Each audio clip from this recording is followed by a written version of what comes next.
Bom dia, meninos! Estamos aqui novamente para retomar com vocês o nosso trabalho.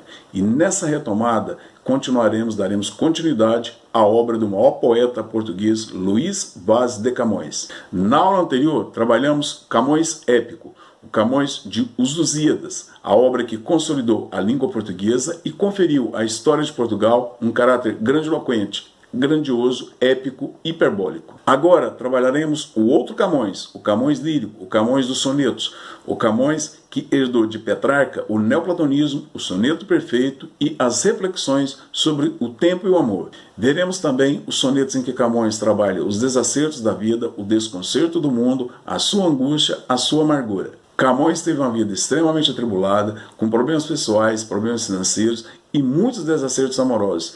E por ironia do destino, a única mulher que ele conquistou, o único amor que ele viveu de maneira concreta, a chinesa Dinamene, morreu no naufrágio. É este Camões, do neoplatonismo, dos desacertos da vida, do tempo e do amor, da angústia, da amargura, que veremos com vocês a partir de agora. Acompanhem comigo. Luís Vaz de Camões é um dos principais intelectuais do século XVI, um dos homens mais cultos, mais brilhantes de sua época. Apesar de ser da baixa nobreza, tem uma formação cultural sólida, de influência da cultura grega e romana e principalmente do poeta italiano Petrarca, de quem absorveu o neoplatonismo, as reflexões sobre o tempo e o amor e a forma do soneto perfeito, o soneto em versos decassílabos, com as rimas perfeitas. A influência de Petrarca, seja na estrutura, a utilização do soneto perfeito, seja no discurso, o neoplatonismo, um amor como atitude intelectual, uma abstração, uma ideia, se concretiza no poema, no soneto que nós leremos e analisaremos com vocês a seguir. Acompanhem comigo. Transforma-se o amador na coisa amada, por virtude do muito imaginar. Não tenho, logo, mais que desejar, pois em mim tenho a parte desejada. Se nela está a minha alma transformada, que mais deseja o corpo de alcançar? Em si somente pode descansar, pois consigo tal alma está ligada. Mas esta linda e pura semideia, que, com um acidente em seu sujeito, assim como a minha alma se conforma, está no pensamento como ideia, e o vivo e puro amor de que sou feito, como a matéria simples busca a forma. Luís de Camões. O poema é um soneto perfeito. Todos os versos são decassílabos, todas as rimas são completas.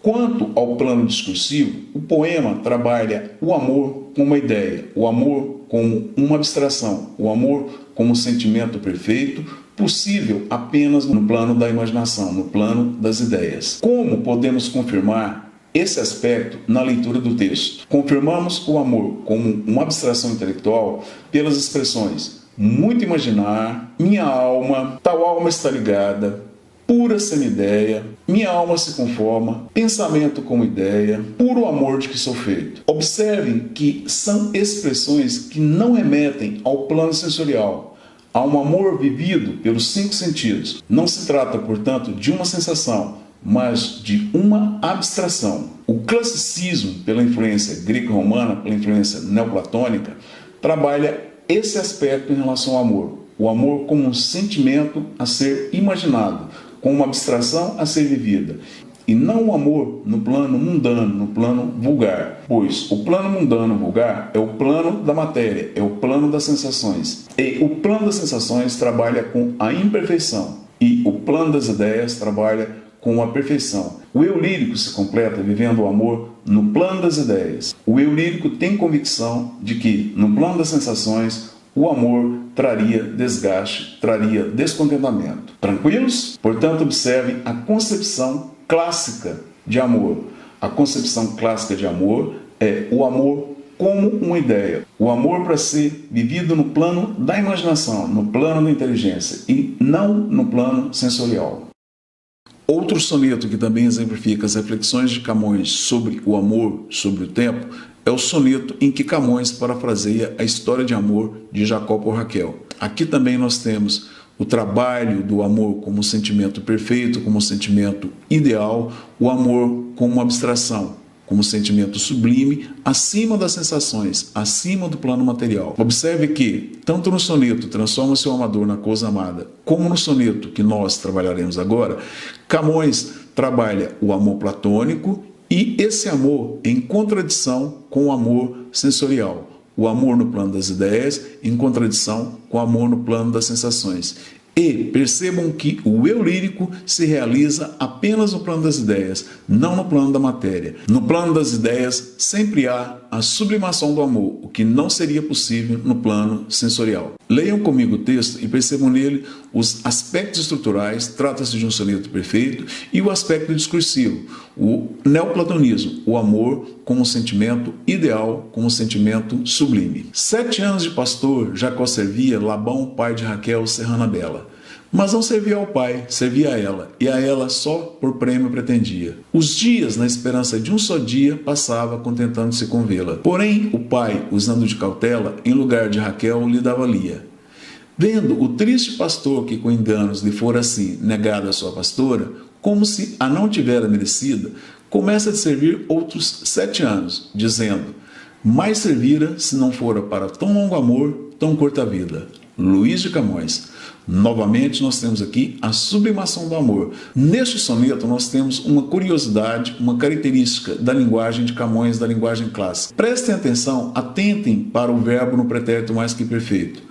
Na penúltima estrofe nós temos tivera, na última estrofe nós temos servira e fora. Percebam que o sentido do verbo não é o do pretérito mais que perfeito, de uma ação concretizada no passado. Nos exemplos citados, o verbo está na condicional. Portanto, o sentido adequado é este, como se a não tivesse merecida, mais serviria se não fosse. A razão para este recurso é que ele confere ao texto uma maior elegância, torna a linguagem do texto mais solene, menos vulgar, certo? É um recurso comum, é um recurso que aparece constantemente na poesia de Camões e mais tarde veremos também em outros poetas como o Árcade, Cláudio Manuel da Costa. Tranquilo? Então vamos à próxima. Trabalhando,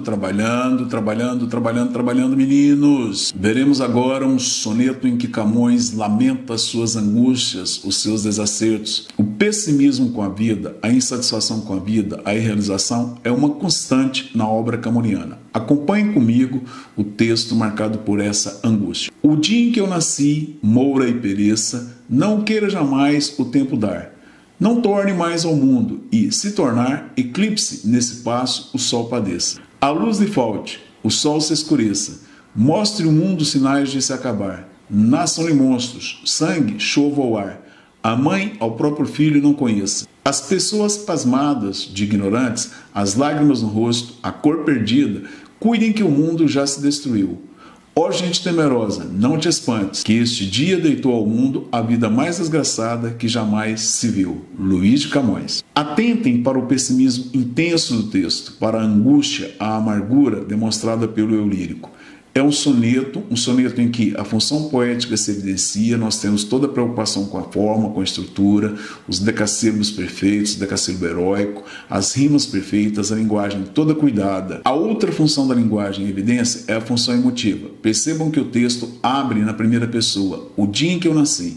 E nós temos aqui um eu lírico angustiado, um eu lírico que amaldiçoa o dia em que ele nasceu e amaldiçoa toda a sua vida. Amaldiçoar o dia do nascimento é amaldiçoar toda a vida, toda a existência. Camões evidencia em sua obra 2 sentimentos opostos, 2 sentimentos contraditórios.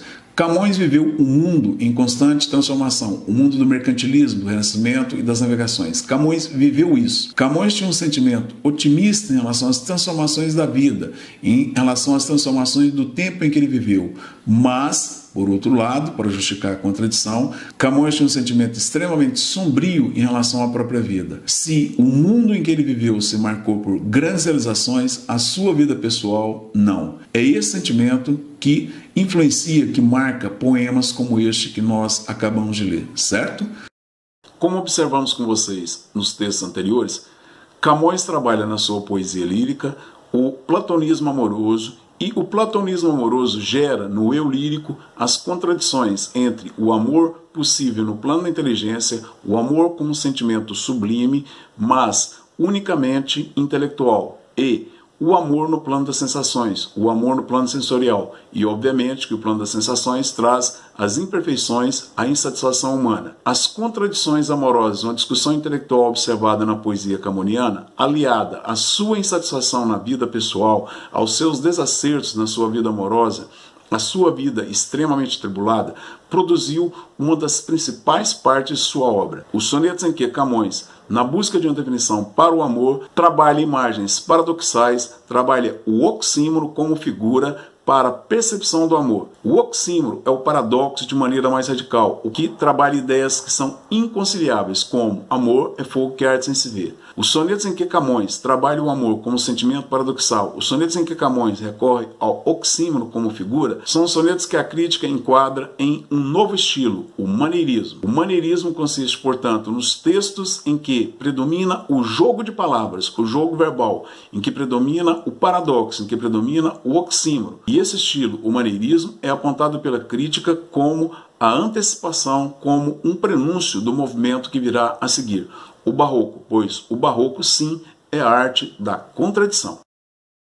Agora com vocês, uma última parte da obra camoniana. Textos enquadrados em um estilo definido pela crítica como maneirismo. Camões, portanto, vai da poesia clássica típica, herdada de Petrarca, O Tempo e o Amor, passa por sonetos marcados pela angústia existencial, reflete um sentimento de otimismo em relação ao tempo em que ele viveu, um sentimento de pessimismo em relação à sua própria vida, chegando até uma série de sonetos que marcam já uma transição para a poesia, para o movimento posterior. Então vamos lá, a leitura e, na sequência, nós fecharemos a poesia de Luís Vaz de Camões. Amor é fogo que arde sem se ver, é ferida que dói e não se sente, é um contentamento descontente, é dor que desatina sem doer.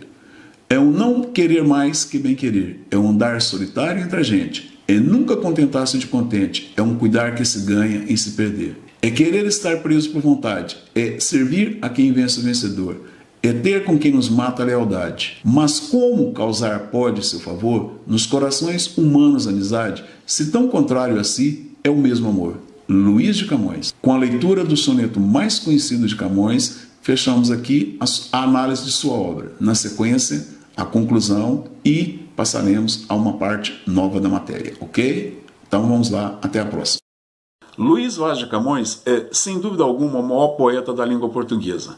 Fernando Pessoa, no modernismo, tem uma obra de dimensão grandiosa, mas a importância histórica de Camões, por ser o primeiro, por ter configurado a língua portuguesa e ter dado à língua uma configuração, a sua formatação, torna o poeta Camões maior do que Fernando Pessoa. Aqui não se discute qualidade. Ambos são grandes poetas. Fernando Pessoa também é um dos maiores poetas do mundo. Aqui coloca-se unicamente uma evidência concreta. A importância de Camões para Portugal, para a cultura portuguesa, para a literatura portuguesa, supera a importância de Fernando Pessoa. E Camões, por ser o primeiro grande poeta da língua portuguesa e por ter vivido no século do descobrimento do Brasil, marca uma influência muito forte em nossa literatura. Trazido para cá desde o princípio, trazido para cá desde a poesia de Gregório de Matos no Barroco, encontramos a influência de Camões em todos os movimentos posteriores, no arcadismo Cláudio Mano da Costa, no romantismo Gonçalves Dias, no parnasianismo, no modernismo, principalmente em Vinícius de Moraes, em sua produção lírico-amorosa, em seus sonetos mais célebres, mais conhecidos, em que encontramos o eco de Camões, tanto na estrutura do soneto perfeito, quanto nos temas, as reflexões sobre o tempo e o amor. Camões está presente também nas produções contemporâneas. Ele é permanente lembrado e permanentemente ressignificado. Portanto, a sua importância não está unicamente no seu contexto, mas em toda a produção literária em língua portuguesa e em toda a produção literária do Ocidente. É um dos nossos maiores poetas. Um abraço, meninos, bons estudos e até a próxima!